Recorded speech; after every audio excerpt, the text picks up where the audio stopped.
Hello everyone. आज हम लोग जो पढ़ने वाले हैं वो हम कोड के बारे में पढ़ेंगे। इससे पहले वाले वीडियो में हमने रेखाओं के बारे में, लाइंस के बारे में, पॉइंट्स के बारे में, उसके जितने तरीके के लाइंस होते हैं उसके बारे में हमने चर्चा किया था। आज का जो हमारा सेशन है, आज का जो मेरा सब्जेक्ट है वो क्या है कि आज हमें कोडों के बारे में पढ़ना। आज जितने भी टाइप के कोड होते हैं आज हम सब के बारे में पढ़ेंगे। तो अगर आप पहली बार हमारे इस वीडियो पे हैं तो आपसे हमारा रिक्वेस्ट है कि आप इससे पहले वाला वीडियो ज़रूर देख लीजिएगा, क्योंकि जो चीज़ें शुरुआत ज्योमेट्री में हमने किया उसमें मैंने डिस्कशन किया है। आज जो हम करेंगे वो कोडों के बारे में करेंगे। तो आइए हम लोग इसकी शुरुआत करते हैं। पहले देखते हैं कोड क्या होता है, फिर सारे कोड के प्रकार। बहुत ही इम्पोर्टेंट आज का ये क्लास होने वाला है। उसके बाद जो है हमने कहा था कि मैं प्रमेय पे आऊँगा, मैं थ्योरम पे आऊँगा। मैंने कहा हर प्रमेय में जो छोटे छोटी चीज़ें, कॉन्सेप्ट जो यूज़ होती हैं सबसे पहले वो आपको पता होना चाहिए। तो आइए हम लोग कोडों के बारे में समझते हैं। तो आज क्या पढ़ना है हमें कोड के बारे में, आप लोग ध्यान से समझिएगा। पहले कोड क्या है, और एक बात मैं और आपको कह दूं कि आप हमारे जो ज्योमेट्री होता है, जो ज्यामिति होती है, उसका आप एक नोट्स बनाइए, क्योंकि उसमें चीज़ें क्या होती है कि बहुत ज़्यादा भूलती हैं, उतना आपको याद नहीं रहता। अगर आप उस चीज़ों को नोट करके रखते हैं तो बार बार अगर आप उसको रिपीट करते रहेंगे, रिवाइज करते रहेंगे तो आपको लर्न रहेगा, आपको याद रहेगा और आपको भूलेगा नहीं। तो क्या है आज का हमारा टॉपिक? आज का हमारा टॉपिक है कोड, जिसको हम लोग एंगल कहते हैं। सबसे पहले हम आपको बताते हैं कि कोड होते क्या हैं। तो सीधी सी बात ये समझिए कि दो किरणों के बीच का जो झुकाव होता है उसी को कोड कहते हैं। अगर कोड का डिफिनीशन पूछा जाए तो सीधी सी बात है कि दो किरणों के बीच का झुकाव, दो किरणों के बीच का झुकाव जो होता है, जिसको हम लोग इंग्लिश में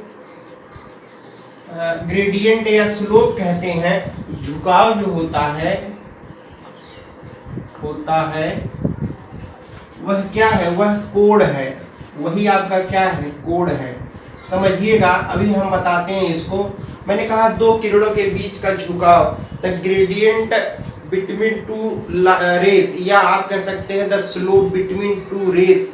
दो किरणों के बीच का जो झुकाव होता है उसी को क्या कहते हैं? कोड कहते हैं। जैसे समझिएगा, हमने किरण के बारे में बताया था। इससे पहले वाले वीडियो हमने कहा था भैया किरण क्या होता है, किसी एक पॉइंट को हम लोग इनिशियल पॉइंट मान लें, इसको स्थिर कर दें, ये मूव न करे, और एक को हम मूव कराते हुए आगे चले जाएं, तो जो इस तरीके से लाइन हमको मिलता है उसको हम किरण कहते हैं। जैसे अगर OA लिखा है तो OA लिखा रहेगा, ऊपर एक तरफ ऐसे एरो बना रहेगा। ये सब हमने पहले वाले वीडियो में हमने बताया था।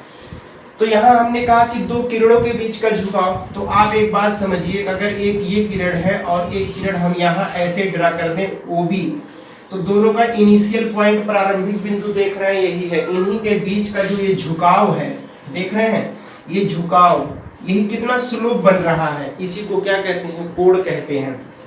याद रखिएगा, इसको कैसे रिप्रेजेंट किया जाता है, दिखाया कैसे जाता है, लिखते हैं कैसे? एक छोटा सा ऐसे बना देते हैं AOB, मतलब इस कोड की बात हो रही है। और याद रखिएगा ये भुजाएं हैं। OA क्या है? ये भुजा है, आर्म है। क्या है? ये भुजा है। OB क्या है? भुजा है। ये क्या है? ये शीर्ष है, ये वर्टेक्स है। क्या है भैया? ये वर्टेक्स है आपका, और ये आपका क्या है? ये आर्म है, जिसको हम भुजाएं कहते हैं। और इसके बीच जो कोण बन रहा है, देख रहे हैं, कितने का भी हो सकता है, 15 डिग्री, 20 डिग्री, 30 डिग्री, कुछ भी हो सकता है, उससे मतलब नहीं है। तो आप देख रहे हैं दो किरणों के बीच का झुकाव क्या हो गया? यहाँ पे आपका कोण हो गया, एंगल हो गया। Slope between two rays is known as angle which are represented by angle AOB, जैसा कि यहाँ पे हमने लिखा है। आप बातों को समझ रहे हैं। अब दोस्तों यहाँ पे ये आता है कि कोड कितने प्रकार के होते हैं। तो सीधी सी बात ये समझिए पहले आप कि कोणों में अगर हम कोड की बात करते हैं तो थोड़ा सा ये मैं आपको याद दिला दूं, जो एंगल है, अभी हम प्रकार में बात पे आते हैं। कोड में दो प्रकार हो जाते हैं। एक होता है ऋणात्मक कोड, याद रखिएगा। कैसा कोड? ऋणात्मक कोड। और दूसरा हमारा हो जाता है धनात्मक कोण। धनात्मक कोण, ऋणात्मक का मतलब आप समझ रहे हैं निगेटिव एंगल, और दूसरा जो हमारा बन रहा है क्या बन रहा है, पॉजिटिव एंगल। पॉजिटिव एंगल, ये दो कोण होते हैं। पहली बात, ऋणात्मक में हम उतना ज्यादा पढ़ते नहीं हैं, धनात्मक के ही हम प्रकार पढ़ते हैं। अभी हम बताएंगे कैसे कि जो धनात्मक कोण होते हैं उसके जो प्रकार होते हैं वो कैसे होते हैं उसके बारे में। तो देख रहे हैं, अगर आप नहीं जानते हैं तो आज से जान लीजिए कि कोण दो तरीके के पहले होते हैं। ऋणात्मक, जब आप हायर क्लासेस में 11th 12th में आप मैथमेटिक्स पढ़ते हैं, ट्रिग्नोमेट्री पढ़ते हैं, त्रिकोणमिति पढ़ते हैं, वहाँ ऋणात्मक कोण की आवश्यकता हालांकि ज़्यादा होती है, लेकिन आपको यहाँ पे उस सब की ज़रूरत नहीं है। तो इस वजह से इसको आप न समझिए, लेकिन फिर भी मैं बताता हूँ आपको, और धनात्मक को तो ही आगे हमें कंटिन्यू करना है। जैसे समझिए, अगर हम कहें हमारे पास एक रे है, एक किरण है, मान लीजिए OA, ध्यान से समझिएगा, और इस OA को अगर हम यहाँ O है, O को हम स्थिर कर करके, स्थिर मतलब ये कांस्टेंट है, इसको हम मूव ना करवाएं, इधर उधर मूव ना करवाएं, और A को मूव करवाएं तो दो तरीके से मूव कर सकता है। एक तो ऐसे ऊपर चला जाएगा, मान लीजिए ऐसे घूमते हुए आया, यहाँ पहुंचाया ये, तो आप देख रहे हैं यही जो OA लाइन थी घूम करके कहाँ पहुंच गई, यहाँ पे पहुंच गई। तो देख रहे हैं, मान लीजिए यहाँ पे आ गई, ये कोई पॉइंट, चलिए A' मान ले रहे हैं, A' पे आ गई।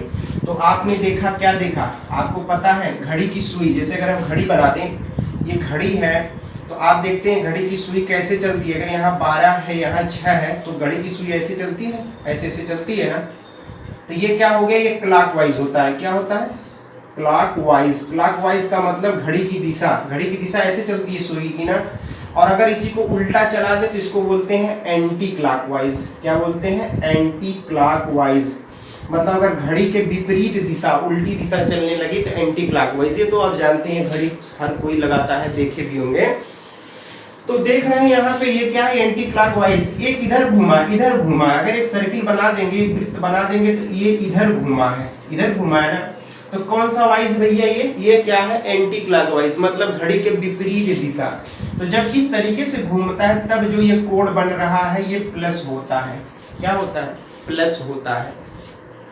और हम आपसे कहें कि A को हम इधर ना मूव करवा करके नीचे ले आए भैया, ऐसे भी घुमा सकते हैं, ऐसे चारों तरफ। तो मान लीजिए घूम करके यहाँ B' पे आ गया, तो आप देख रहे हैं इधर ये घूमा है भाई, इतना ही तो घूमा, पहले यहाँ था, यहाँ से इतना ही कोण तो बनाया। तो ये जो कोण बना रहा है ये आपका हो गया माइनस, मतलब निगेटिव एंगल, और ये पॉजिटिव एंगल। तो याद रखिएगा, जो ऋणात्मक होता है, ऋणात्मक कोण जो होता है वो घड़ी के दिशा में अगर चल रहा है तब ऋणात्मक, मतलब कि अगर ऋणात्मक की बात हो रही है इसका मतलब क्लॉकवाइज, क्लॉकवाइज, क्लॉकवाइज है तो ऋणात्मक। और अगर एंटी, एंटी का मतलब होता है विपरीत, एंटी का मतलब ही अपोजिट होता है, एंटी पार्टी होती है। आप लोगों ने सुना होगा, जैसे गवर्नमेंट में आप देखिए कि गवर्नमेंट क्या, हर जगह एक अगर पार्ट, एक जो है कोई भी सत्ता में होता है तो उसका एक एंटी होता है। एंटी हर जगह, हर एक फील्ड में आपको मिल जाएंगे। आप भी कोई काम कर रहे होंगे, आप ही का कोई एंटी होगा। एंटी का मतलब अगेंस्ट, आपके अपोजिट। तो एंटी क्लॉकवाइज का बात हो रहा है, समझिएगा, एंटी क्लॉकवाइज। तो अगर एंटी क्लॉकवाइज है तब पॉजिटिव एंगल होगा, और क्लॉकवाइज होगा तब क्या होगा, आप समझ रहे हैं, तब जो कोण बनेगा वो क्या बनेगा, निगेटिव बनेगा। ये डायग्राम आप साथ में बना लीजिएगा, आपको जिससे याद हो जाए। तो देख रहे हैं कोण के बारे में हमने इतनी बातें आपको बताई जो कि बहुत ही बेसिक चीजें हैं, ये आपको याद होना चाहिए और पता होना चाहिए। कब धनात्मक कोण होता है, कब ऋणात्मक कोण होता है। धनात्मक तब होता है जब एंटी क्लॉकवाइज कोई पॉइंट मूव करेगा, बिंदु मूव करेगा। क्लॉकवाइज जब कोई मूव करेगा तब निगेटिव होता है। ये दो बातें आपको ध्यान देनी है। अब आइए, जब असली चीज पे हम आते हैं, इसको तो आगे पढ़ना नहीं है, अब यही धनात्मक कोण के ही हम प्रकार आपको 1 बाय 1 करके बताने जा रहे हैं। उस चीज को आप बहुत ध्यान से समझिएगा। एक प्रकार नहीं है, बहुत प्रकार है, अभी आप देखिएगा। हम उसके बारे में आपको जब धनात्मक कोण के बारे में बताएंगे तब चीज़ों को आप वहाँ से अच्छे तरीके से समझेंगे। तो आइए हम लोग क्या करते हैं, धनात्मक के कितने प्रकार होते हैं उस प्रकार के बारे में क्या करते हैं, पढ़ते हैं। तो चलिए क्या देखेंगे यहाँ पे, धनात्मक कोणों के प्रकार। देखिए क्या है, अब अगली हेडिंग जो आपकी होगी वो क्या होगी कि कोणों के प्रकार। कोणों के प्रकार, जिसको हम बोलते हैं काइंड्स ऑफ एंगल। ये आपका थोड़ा सा काइंड्स ऑफ एंगल, इसी के बारे में हमें पढ़ना है। एंगल्स कर दीजिए क्योंकि कोणों है यहाँ पे। तो उसके लिए सबसे पहले आप एक यहाँ पे आराम से, जहाँ तक ये दिख सके, एक टेबल बना लीजिए। बाकी जो नहीं आएगा हम बगल में बताएंगे। तो आप समझिएगा कितने प्रकार होते हैं, मैं अभी सब लिखता हूँ, आप ध्यान से समझिएगा, सबको बताऊंगा भी। तो यहाँ हम लोग बात कर रहे हैं किसके बारे में भैया? कोणों के प्रकार। कितने प्रकार होते हैं देखिए। सबसे पहला जो होता है वो होता है शून्य कोण। शून्य कोण जिसको बोलते हैं जीरो एंगल। दूसरा जो होता है वो होता है न्यून कोण। मैं बार बार ये चलिए लिख देता हूं। न्यून कोण का मतलब हो गया एक्यूट, ACUTE, एक्यूट एंगल। फिर होता है समकोण जिसको बोलते हैं राइट एंगल, समझिएगा भैया सब। उसके बाद होता है शून्य कोण हो गया, न्यून कोण हो गया, समकोण हो गया, फिर हो गया अधिक कोण। अधिक कोण जिसको बोलते हैं ऑब्ट्यूज, OBTUSE, ऑब्ट्यूज हो गया। बात को ध्यान दीजिएगा। फिर आता है आपका रिजु कोण। देखिएगा कितने कोण होते हैं। रिजु कोण जिसको बोलते हैं स्ट्रेट एंगल। स्ट्रेट एंगल, ये हमने एंगल नहीं लिखा, खाली हमने यहाँ स्ट्रेट लिख दिया, STRAIGST।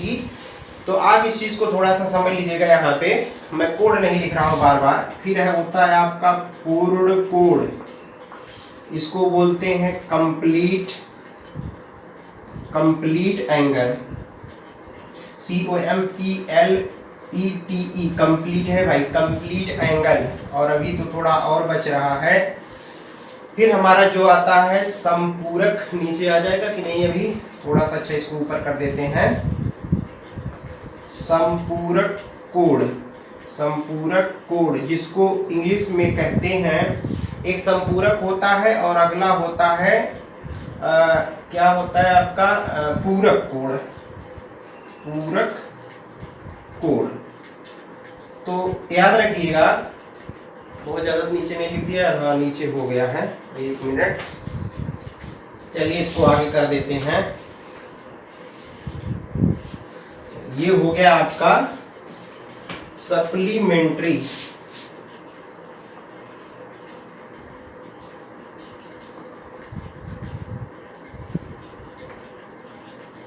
देखिएगा यहाँ पे ऐसा करते हैं, पहले हम इसको बताते हैं, फिर हम आगे इसको कंटिन्यू करेंगे। पहले इतने को हम डिक्टेट कर देते हैं। तो आप एक काम करिए, शून्य कोण, न्यून कोण, समकोण, अधिक कोण, ऋज कोण, पूर्ण कोण और संपूरक कोण। उसके बाद अभी आएगा भाई जो आगे बच रहा है, क्योंकि बहुत है और मुझे इसको डिक्टेट भी करना है, इसको बताना भी है। तो इस वजह से आप सीधी सी बात समझिए कि यहाँ पे हम आगे थोड़ा सा नहीं लिख सकते हैं। तो पहले शून्य कोण की बात आ रही है। एक ऐसा कोण जिसका मान क्या हो, शून्य हो।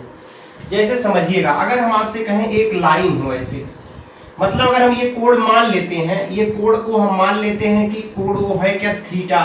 तो यहाँ थीटा बराबर अगर 0 डिग्री है तो उसको शून्य कोण कहते हैं। अगर इसका कहने मतलब एक ऐसा कोण जिसका मान क्या हो, शून्य हो। तो एक चीज अगर हम कहें इसको बनाइए, आप कैसे बनाएंगे? तो अगर हम ये OA लाइन ले रहे हैं, OA लाइन आप देख रहे हैं, ये लाइन OA कहीं भी मूव ना करे, एकदम ऐसे इनिशियल लाइन, प्रारंभिक लाइन ऐसे पड़ी ही रहे। तो आप देख रहे हैं कि कहीं अगर ऐसे थोड़ा सा भी आगे पीछे इधर उधर घूमता, इसको अगर स्थिर रख करके यहाँ आ जाता तो देख रहे हैं कोण बनता, लेकिन ये कहीं नहीं मूव कर रहा है। इसका मतलब ये कोण जो बन रहा है, कैसा कोण बन रहा है, 0। एक स्ट्रेट लाइन कोई भी कोण नहीं बना रही है, एक रे कहीं कोई कोण नहीं बना रही है, तो शून्य कोण हो गया। अगर एक्यूट एंगल की बात कर रहा है, अगर कोई कोण ऐसा हो, मान ले रहे हो कोण थीटा है, उसकी वैल्यू 0 से बड़ा हो लेकिन 90 से क्या हो, छोटा हो। आप इस बात को समझिएगा। मैंने क्या कहा, जीरो से बड़ा, यही कोड लिए हैं, जीरो से बड़ा, इधर लगा ना तो मतलब बड़ा, और ऐसे लगा है मतलब, तो देख रहे 90 से छोटा, मतलब ये जो है 90 से छोटा है, जीरो से बड़ा। एक ऐसा कोड जो जीरो से बड़ा हो, 90 से छोटा हो, which are greater than zero but less than 90, अगर ऐसा है तो उसको बोलते हैं न्यून कोड। बनेगा इसका डायग्राम कैसे, देखिए कुछ इस तरीके का, एक ऐसे, मतलब अगर ये ओ ए है, यहाँ मान ले रहे हैं यहाँ पे आ गया बी है, तो ये कोड जो बना रहा है थीटा, ये क्या है आपका, ये न्यून कोड का एग्जांपल है। तो इसके सामने आप ऐसे लिख सकते हैं, इसको बना सकते हैं। मतलब अगर हम कहें 89 डिग्री, वो भी आपका क्या है, न्यून कोड है, मतलब राइट एंगल नहीं, 90 नहीं होना चाहिए। दूसरा क्या कह रहा है, सम कोड, सीधी सी बात है, अगर थीटा बराबर 90 डिग्री हो जाए तो इसको क्या बोलते हैं, सम कोड। एक ऐसा कोड जिसका मान 90 हो। डायग्राम कैसे बनेगा भैया, ऐसे बनेगा, अगर O है, A है, B है, तो ये कितने का बन रहा है, 90 का बन रहा है। मतलब एग्जैक्ट अगर 90 डिग्री है, एग्जैक्ट कितना है, 90 डिग्री है, तो ऐसा जो कोड बन रहा है उसको बोलते हैं सम कोड। फिर आता है अधिक कोड। अधिक कोड में क्या होता है, देखिए जो कोड होता है, मतलब थीटा, ये ग्रेटर देन 90 से बड़ा लेकिन 180 डिग्री से छोटा हो। क्या हमने कहा, एक ऐसा कोड जो 90 से बड़ा हो लेकिन 180 से छोटा हो। तो कैसे बनेगा आप देखिएगा इसका डायग्राम। अगर ये मान लो O है और ये है, अगर यही लाइन मान लो OA, ऐसे थोड़ा छोटा बनाते हैं, यहाँ होता, यहाँ आ जाता तो 90 बन जाता, देख रहे हैं, यहाँ आता तो 90 बनता, ये कितना बनता 90, लेकिन ये लाइन यहाँ बन के ना यहाँ कहीं आ गई, मान लीजिए ऐसे आ गई, समझ रहे हैं, ये थोड़ा डिग्री इधर लगा देता हूँ। तो जो ये बन रहा है इसको हटा दीजिए, देख रहे हैं ये जो कोड बन रहा है कितने का बन रहा है, ये कितने का बन रहा है, ये 90 से बड़ा है लेकिन 180 से छोटा है, क्योंकि 180 पूरा कंप्लीट हो जाएगा। तो देख रहे हैं यहाँ पे क्या है, ये आपका 90 से बड़ा है लेकिन 180 से छोटा है। This means which are greater than 90 but less than 180। ऐसे जितने भी डायग्राम बनेंगे वो आपके कौन से कोड हो जाएंगे, अधिक कोड हो जाएंगे। रिज कोड की बात कर रहा भैया, रिज कोड में सीधे से समझिए कि थीटा बराबर 180 डिग्री अगर कहीं हो, किसी कोड का मान अगर 180 डिग्री है तो वो कोड क्या होगा, वो आपका हो जाएगा रिज कोड। कैसे बनेगा देखिए, एक लाइन ऐसे है, मान लो ये O है, ये A है, ये B है, ये पूरा जो कोड बना, अगर यहाँ तक ऐसे ड्रा करते तो 90 ये और इधर 90 180 हो गया ना, तो ये जो पूरा कोड बन रहा है आप देख रहे हैं, इसको हम लोग बोलते हैं क्या चीज, रिज कोड। या स्ट्रेट, स्ट्रेट का मतलब ही होता है सीधा। तो आप देख रहे हैं पूरा कोड कितने का बन गया, 180 डिग्री का, this means 180 degree. It is called the straight angle. ये कैसा एंगल है भाई, स्ट्रेट एंगल है। अब आता है पूर्ण कोड और उसके बाद संपूरक, उसके बाद आगे भी हैं। तो आप मेरी बात को समझ गए होंगे, जीरो कोड, शून्य कोड, न्यून कोड, सम कोड, अधिक कोड, रिज कोड, यहाँ तक हमने बातें किया। अब थोड़ा सा हम बताते हैं पूर्ण कोड के बारे में, उसको ध्यान से समझिएगा और उसके लिए हमें थोड़ा सा यहाँ रफ करना पड़ेगा। मैं इस चीज़ को हटा देता हूँ। अब आप समझिए, आप हमारे साथ नोट कर लिया करिए, नहीं कर सकते तो स्क्रीनशॉट ले लिया करिए, क्योंकि थोड़ा सा जगह के अभाव में हमें थोड़ा कंप्रोमाइज करना पड़ता है। बात आती है पूर्ण कोड की। देखिए जब किसकी बात आ रही है, पूर्ण कोड, कंप्लीट जिसको बोलते हैं। अगर थीटा बराबर 360 डिग्री है तो दिस इज कॉल्ड पूर्ण कोड या कंप्लीट कोड इसको बोलते हैं। कैसे बनेगा भैया, देखिए अगर ये O है, ये A है, मतलब A पूरा कंप्लीट घूम जाए, तो आप देख रहे हैं ये घूमेगा तो इतना बना देगा, दैट इज कॉल्ड 360 डिग्री, जो कि 360 डिग्री हुआ। ये कैसा कोड है, ये आपका पूर्ण कोड है। संपूरक कोड को और पूरक कोड को हम एक साथ बताते हैं। उसके लिए हमें थोड़ा सा चीजों को थोड़ा सा रफ करना पड़ेगा। उसके बाद में देखिएगा पूरक, संपूरक, यहाँ तक मैंने आपको बता दिया पूर्ण कोड तक। अब हम संपूरक के आगे अभी जो लिस्ट बना रहे हैं इसी के आगे आप भी बनाइएगा। संपूरक पूरक आगे लेके चलेंगे, क्योंकि मैंने कहा थोड़ा नहीं है, बहुत ज़्यादा है। आप बातों को समझ रहे हैं। और एक चीज़ मैं और आपको बता दूं दोस्तों, फर्स्ट टाइम अगर आप हमारे इस वीडियो को देख रहे हैं तो प्लीज़ आप आगे का वीडियो ज़रूर देख लीजिएगा, क्योंकि मैंने बताया ना कि मेरा सारा वीडियो एक दूसरे से लिंक होता है। और शुरुआत हमने ज्योमेट्री का किया है, मैंने ज्यामिति का किया है, और मैं पूरा कंप्लीट इसको पढ़ाऊंगा। मेरा ये टारगेट ये है कि कोई भी थ्योरम नहीं बचेगा, लेकिन थ्योरम या प्रमेय से पहले कुछ फॉर्मेलिटी होती है, जो छोटे छोटे शब्द होते हैं जिसका प्रयोग किया जाता है, वो जानना बड़ा ज़रूरी होता है। इस वजह से हमें ये काम करना पड़ रहा। तो आइए हम लोग उसके बाद अब संपूरक को आगे कंटिन्यू करते हैं। देखिएगा भाई यहाँ पे तो मैंने कहा कि अभी हमारे कुछ कोड बच गए थे, आइए उन लोग को भी समझ लेते हैं। तो क्या है अगला, उसी के आगे मैं कंटिन्यू कर रहा हूं भाई। पूरक कोड समझिएगा। दूसरा जो है क्या है, समपूरक कोड। समपूरक कोड, उसके बाद जो होता है उसको बोलते हैं शीर्षाभिमुख कोड। शीर्षाभिमुख कोड आप नाम सबका सुने होंगे, कोई नई चीज नहीं है यहाँ पे। तो देखिएगा, फिर आपका आता है कौन सा कोड, आसन्न कोड। फिर हमारा जो आता है अगला, दिख रहा है यहां तक, संगत कोड। संगत कोड। फिर आता है एकांतर कोड। फिर हमारा लास्ट में एक और आता है जिसको बोलते हैं हम लोग, ये संगत असंगत हो गया,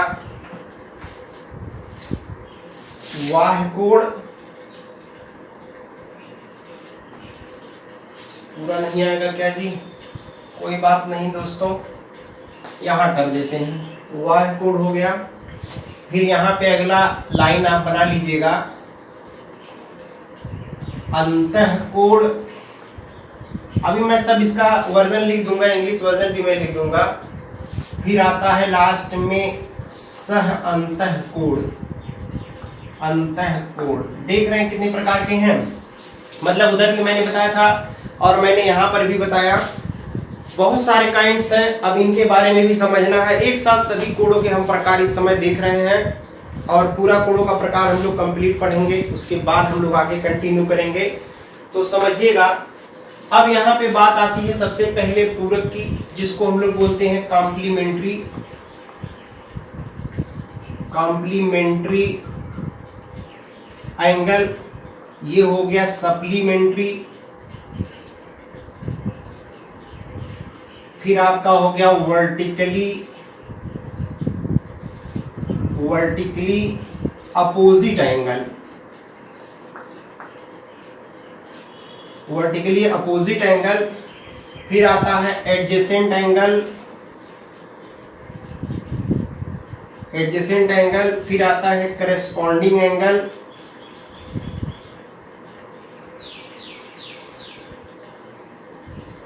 फिर आता है हमारा अल्टरनेट एंगल।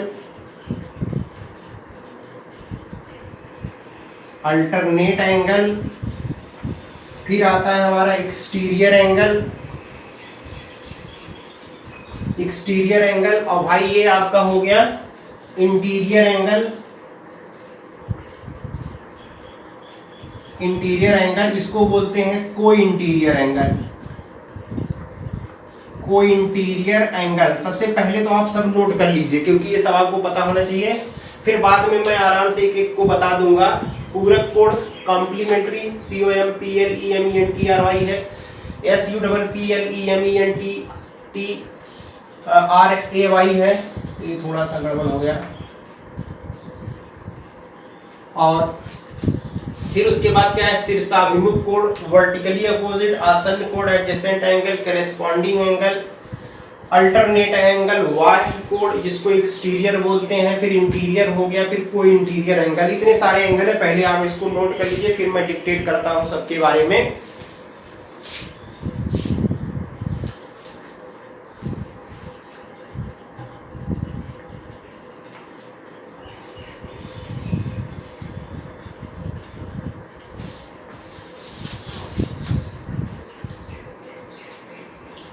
यार यहाँ पे थोड़ा सा मिस्टेक है दोस्तों, सॉरी, TARY है।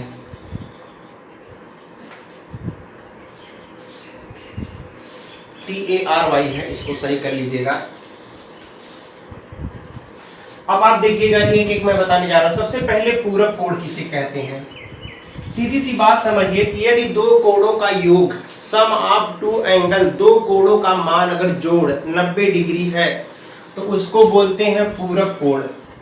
कहने का मतलब अगर इसका डिफिनीशन हम लिखे, एक एक मैं डिफिनीशन यहाँ लिख रहा हूँ और अब करता रहूंगा, आप लिखते रहिएगा। पूरक कोण की बात कर रहा है, देखिए पूरक कोण की बात कर रहा है। मैंने कहा कि यदि दो कोणों का योग 90 डिग्री हो, क्या भैया, यदि दो कोणों का योग मतलब समझ रहे हैं, जोड़ कितना डिग्री हो, 90 degree, sum of two angle is 90 degree, that is called complementary angle या पूरक कोण कहते हैं। जैसे हम कहें, जैसे a प्लस बी बराबर 90 डिग्री, हम कहें कि 60 का पूरक कोण क्या होगा, तो 30 होगा, क्योंकि 60 में 30 जोड़ेंगे तभी तो 90 मिलेगा। हम कहें कि 70 का पूरक कोण क्या होगा, तो 70 में 90 में से 70 को घटा दीजिए तो 20, क्योंकि 20 और 70 जोड़ेंगे तभी तो 90 मिलेगा। बात समझ गए? मतलब दो कोणों का जोड़ अगर 90 डिग्री है तो उसको क्या बोलते हैं, उसको पूरक कोण बोलते हैं, कॉम्प्लीमेंट्री एंगल बोलते हैं। बहुत सीधी सी बात है, बहुत कुछ इसमें ज्यादा नहीं है। फिर अगर बात आता है इसी में कि यहाँ पे चेंज हो जाए, एकदम इसी का उल्टा आ जाए, क्या चीज का, समपूरक की बात आ जाए, समपूरक कोण, तो यदि दो कोणों का योग 180 डिग्री हो तो उसको क्या बोलते हैं, समपूरक बोलते हैं। जैसे a प्लस बी दो कोण ले लें 180 डिग्री, अगर ऐसा है दो कोणों का योग अगर कितना हो, बराबर 180 डिग्री हो, दैट इज कॉल्ड समपूरक कोण, इसको समपूरक कोण कहते हैं। दिस इज वेरी सिंपल, बहुत ही आसान है, आप चीजों को समझ सकते हैं। जैसे हम कह भैया 120 का समपूरक बताइए तो 60 होगा, क्योंकि जोड़ेंगे तभी तो 180 डिग्री होगा। हम कह भैया 70 का आप समपूरक बताइए, तो 70 का समपूरक कितना होगा बताइए, 110 होगा। कैसे आया, 180 में से 70 घटा दीजिए तो 110 डिग्री आ गया, यही इसका समपूरक हो गया। बहुत ही आसान है, मतलब दो कोणों का योग अगर 180 डिग्री है तो उसको बोलते हैं समपूरक कोण, जो कि आप चीजों को समझ रहे हैं। अब उसके बाद बात आती है किसकी, देखिएगा मैंने दो कोणों के बारे में यहाँ चर्चा कर दिया, मतलब मैंने इसकी बात कर दी, इसकी बात कर दी। फिर आता है शीर्षाभिमुख कोण, वर्टिकली अपोजिट एंगल किसे कहते हैं। देखिए अगर दो रेखाएं एक दूसरे को किसी बिंदु पर प्रतिच्छेदित कर रही हों, जैसे मान लीजिए बिंदु O है, A है, B है, C है, D है। मैंने कहा यदि दो रेखाएं एक दूसरे को किसी बिंदु पर प्रतिच्छेदित कर रही हों, if two line intersect each other at a given point, किसी पॉइंट पे अगर इंटरसेक्ट कर रही हैं, तो इनके सामने का जो कोण बनता है ना, उसी को शीर्षाभिमुख कोण कहते हैं। जैसे यहाँ देखिए एंगल BOC, एंगल BOC का मतलब इसका शीर्षाभिमुख कोण क्या होगा, AOD होगा, और ये बराबर भी होता है, ये भी बात याद रखिएगा। हम आपसे कह भैया AOC का शीर्षाभिमुख कोण क्या होगा, बराबर भी होता है, BOD होगा, ये इसके शीर्षाभिमुख कोण हो गए। अगर आपसे पूछा कि शीर्षाभिमुख वर्टिकली अपोजिट एंगल क्या होता है, तो very simple language, very simple definition आप कह सकते हैं कि यदि दो लाइन, ऐसी दो लाइन एक दूसरे को किसी बिंदु पर प्रतिच्छेदित कर रही हो, तो उनके आमने सामने के कोण क्या होते हैं, शीर्षाभिमुख कोण होते हैं। बात समझ रहे हैं। Two line intersect each other at a given point, then the opposite angle to each other are known as the vertically opposite angle, जैसा कि शीर्षाभिमुख कोण कहते हैं। और शीर्षाभिमुख कोण आपस में क्या होते हैं, बराबर होते हैं, जिसको मैंने आपको बताया। इतनी चीजें आपको समझना बहुत सिंपल सी बात है, कहीं पे भी बना हो भाई। अगर आपसे पूछा जाए ये 60 डिग्री है, ये कितने का होगा, तो 60 डिग्री का होगा, क्योंकि वर्टिकली अपोजिट है, शीर्षाभिमुख कोण है। बड़ा ही आसान है। मैं थोड़ा सा इंग्लिश मीडियम वालों के लिए भी हेल्प कर रहा हूँ, क्योंकि वो लोग थोड़ा सा हिंदी उनके साथ दिक्कत होती है, लेकिन वो समझ सकते हैं। अब आता है आसन्न कोण क्या होता है। आसन्न कोण के बारे में आप अगर लिखना चाहते हैं तो आप लिख सकते हैं कि दो कोण आसन्न कोण होंगे, इसी सामने लिख देते हैं कि दो कोण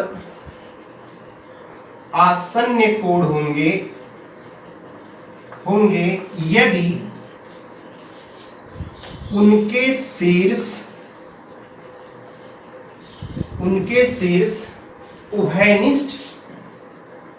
उभयनिष्ठ हो और एक भुजा भी उभयनिष्ठ हो। उभयनिष्ठ का मतलब होता है कि कॉमन। कॉमन का मतलब होता है जो दोनों में हो। कि दो कोण उभयनिष्ठ कब होंगे? दो कोण एडजेसेंट एंगल तब कहे जाएंगे जब उनके शीर्ष कॉमन हो और साथ ही साथ उनकी एक कोई भुजा कॉमन हो। जैसे समझिए, अगर जैसे हम लिखना चाहें, एक लाइन ड्रा कर दें ऐसे, इसको कॉमन बोलते हैं। आप चीजों को याद रखिएगा, यहाँ कॉमन की बात हो रही, मतलब उभयनिष्ठ की बात हो रही है।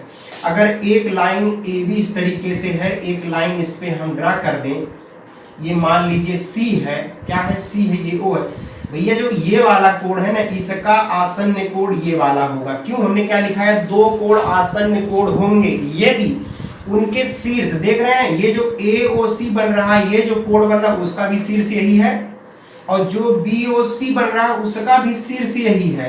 तो दोनों के उनके शीर्ष उभयनिष्ठ हो, कॉमन हो, सेम हो, और एक कोई भुजा, देख रहे हैं ये ऐसी भुजा है जो दोनों कोण के साथ लगी हुई है।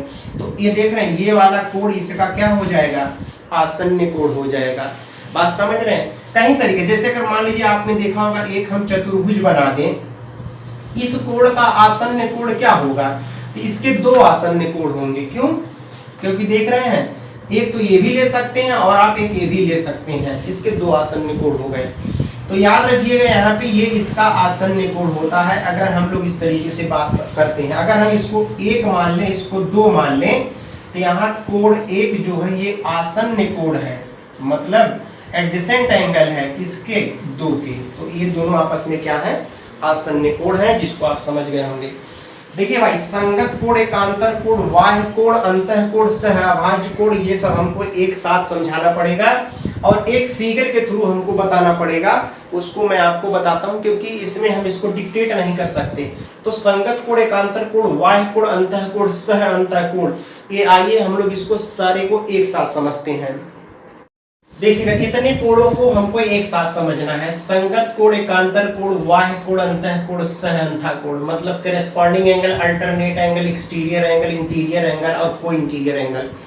बड़ा ही इंपॉर्टेंट है और इस पे क्या होता है, क्वेश्चन बहुत बनते हैं। आपको मैं बताता हूँ, एक फिगर के थ्रू आपको सिर्फ इसको याद रख लेना है, बाकी इसमें कुछ नहीं करना है। इस पे थ्योरम बनता है। मैंने कहा जब थ्योरम प्रमेय का डिस्कशन करेंगे तब वहां पे आपको ज्यादा समझ में आएगा। लेकिन आपको ये बात जाननी चाहिए कि हाँ इसमें क्या क्या ये होता है, तो इस चीज को थोड़ा सा आप समझिएगा। जैसे अगर हम आपसे कहें कि ये दो लाइन है और दोनों लाइन कैसी है भैया? समांतर लाइन है। ध्यान से समझिएगा, एक यल है और एक यम है। यहाँ क्या दिया हुआ है कि यदि लाइन यल समांतर हो यम की, मतलब दोनों समांतर हैं, आप बात को समझिएगा।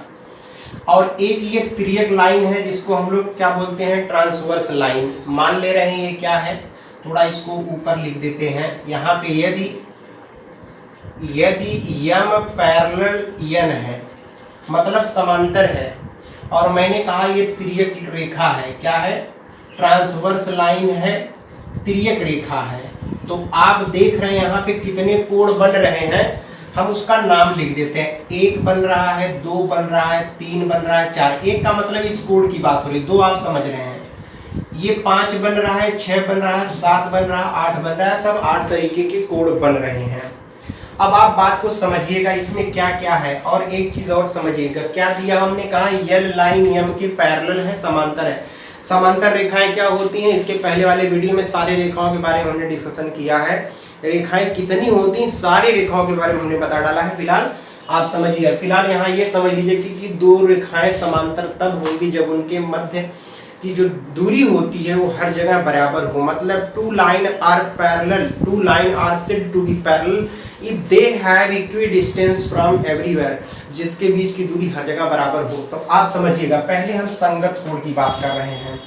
भैया इसमें संगत कोण क्या है, मतलब करेस्पॉन्डिंग एंगल क्या है, इसको समझिएगा। हम कहें कि एक जो है कोण एक, ये कोण 5 का संगत कोण है। बात समझिएगा, 1 5 का क्या है? संगत कोण है। 4 जो है वो किसका संगत कोण है? 8 का। बात समझिएगा, 1 5 का, 4 8 का। उसी तरीके से 2 जो है वो किसका संगत कोण है? 6 का। 6 का, इसको थोड़ा सा हम ऐसे कर दें जिससे अलग अलग हो जाए। यहाँ पे इसकी इसके साथ बात हुई है, ये इसका संगत कोण है।